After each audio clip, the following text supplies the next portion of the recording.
Za děcka, já jsem Laco Farkas a teď vám tady představím moje auto. To je moje Subaru bílé, vidíš?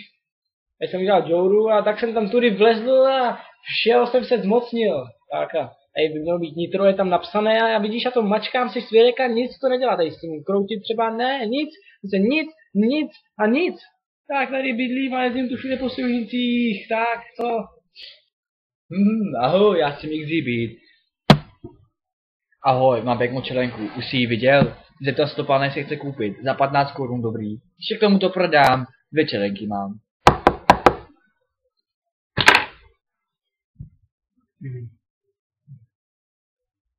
Černok prodává čelenky!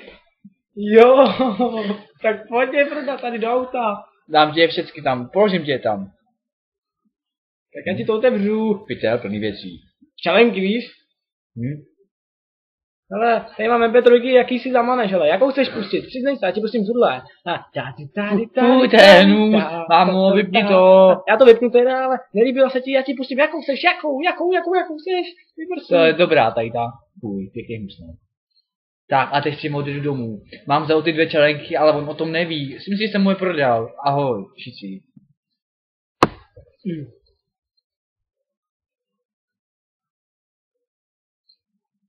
Tak máme doma nové auto, je bílé a jezdí celkem rychle. Já to umím řídit, machru nemá, umím řídit bez držení a přidávám pedály nohama, to ty neznáš, víš? Takhle rychle to jezdí tak jako jsou prstama. A to nás nezajímá, máš tam ty čelenky, víš? Já bych jednu chtěl na tu moji flešku. Tak, a tady vidíš, tady by měly být někdy ty čelenky a 2 a já tady nikde nevidím. Tak tady přijám kanistry a třeba se tam nějak objevěj. Tak, a pak to bude moje. Ne, to nebude tvoje. Ne, všechny čelenky jsou moje. Ne, moje. Tak, já tam dám svoji pastičku, tak dám tam sejra na to.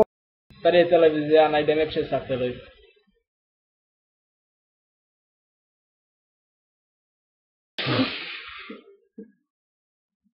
Hej, chlapi, já chci čelenku, mě ta čepica malá už.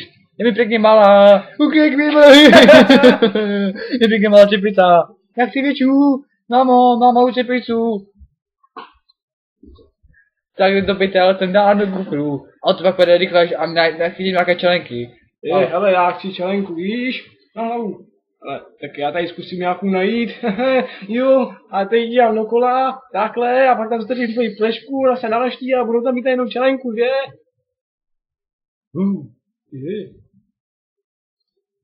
Kule. Jeber. Okénko. Tak, vy čuráci, čelenky jsme nenašli. Vůbec nevím, kde můžou být, co tam stojí to cigána, co teď přijde. Hej cigáne, kde jsou čelenky? Já vůbec nevím, o čem to mluvíš. Neříkej, že nevíš, o čem mluvíš, ty čelenky 2, ty bílé, jak jsem tě prodával minule. Nevím. Tam chlapi hledají, všichni hledáme, chlapi hledají, nic se nemůžeme najít. No, vy na chlapi. Kde jsou? Ty cigáne, dej nám je! Ty kokote, kde jsou ty čelenky, ty čuráku? Tak, a ty jsi nám je zebral. No, je to všechno tvoje. Čelenky jsou naše a ty neví, kde jsou. Tam někde byly, tam jako s prstem. Ukaž nám to, kde byly. Tady, takhle tady. Víš, a teď tam nejsou žádný. Tady máš boty ze čelenek upletené. Tak, a ty cigáne, tady jsem ty čelenku viděl pod tím čudlíkem. Tam nic není. A kam zmizeli mi řekni. No, tak ukaž kam šli. Nikdy se mi neví odejít. A nejsou tady, nikde tady nejsou. Je, ale vůbec neví, kde jsou. Tak, tady byly. Nevím. Takže teď tam hezkého chu vrátíš, tady čelenky, to jsou cigánské čelenky. Já žádný nemám. Já žádný nemám, vole. Vy jste si to vymysleli na mě. Prokouk se vás jako salátek jdete v sáčku.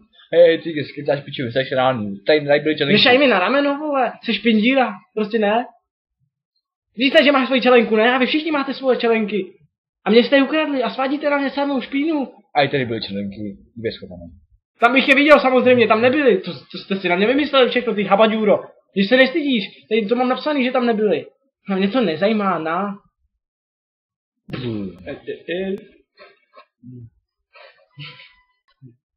A ti to otevřu, jo? Co to je? Tu staré čelenky.